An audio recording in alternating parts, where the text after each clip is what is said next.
Isang magandang araw pong muli mga kababayan, at sa oras pong ito ako po ay bumabati sa inyo po mga kababayan, sa mga kapatid, sa mga kababayan natin sa Luzon, Visayas at Mindanao at sa iba't ibang panig ng daigdig. Sana po ay nasa mabuti kayong kalagayan.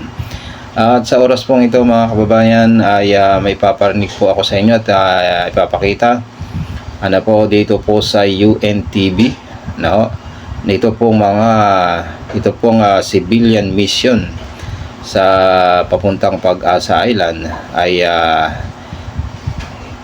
namata na namang Chekwa o mga CCP o mga China Coast Guard. Ngayon sa kanilang paglalayag ay nagparamdam na po sa kanila. Pakinggan po natin ito. Hanggang ngayon ay nakabantay pa rin sa amin itong Chinese Coast Guard vessel na nasa aming likuran. Kanina, nag-radio challenge pa yan. Pero itong aming barko na sinasakyan papunta Pag-asa Island, dito sa aming harapan yung 44-meter vessel ng PCG, at nandito naman sa bandang likuran ng barko yung 97-meter ng PCG. At meron pang isang barko na mas malayo, pero tanaw mo sa mata dito sa kabilang bahagi nitong barko.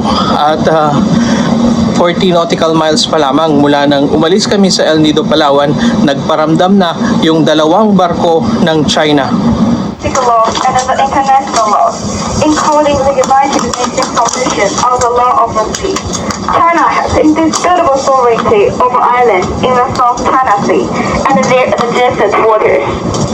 The so-called award for the South China Sea arbitration is illegal and inviolate. China neither accepts nor recognizes it. 菲律宾海警9702船，我是中国海警3306舰。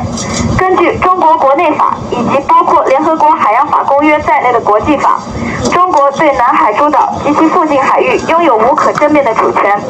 南海仲裁案所谓裁决是非法无效的，中国不承认也不接受。Philippine Coast Guard 9702. This is China Coast Guard 3306.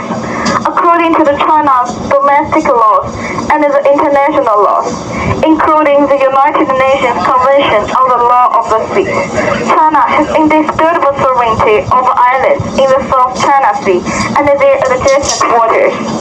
The so-called award for the South China Sea arbitration is illegal and invalid. China neither accepts nor recognizes it. Over. Yan po mga kababayan, yung atin pong narinig mula po dito sa UNTV. Nakaka 40 nautical miles pa lang itong civilian mission dito po sa Pag-asa, ay namataan na po nila itong mga Chinese mga CCP.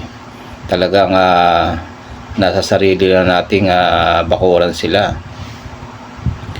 Biruin mo po 40 nautical miles pa lang, pero nakikita mo na itong mga chekwang ito kaya po ganyan nang nangyayari dito sa ating bansa, na talagang binubuli tayo nitong mga chekwang ito. Ano po inyong masasabi tungkol sa bagay po na yan mga kababayan? Bahala na po kayo kung ano po ang inyong magiging komento, at sana po ay huwag niyo pong kalimutan na mag-like at mag-subscribe dito sa ating munting programa. At muli po mga kababayan, gaya po ng aking sinasabi, sa araw-araw po na lumilipas sa ating paggawa, huwag po nating kalimutan na magpasalamat sa Diyos na may lalang. Bye-bye po.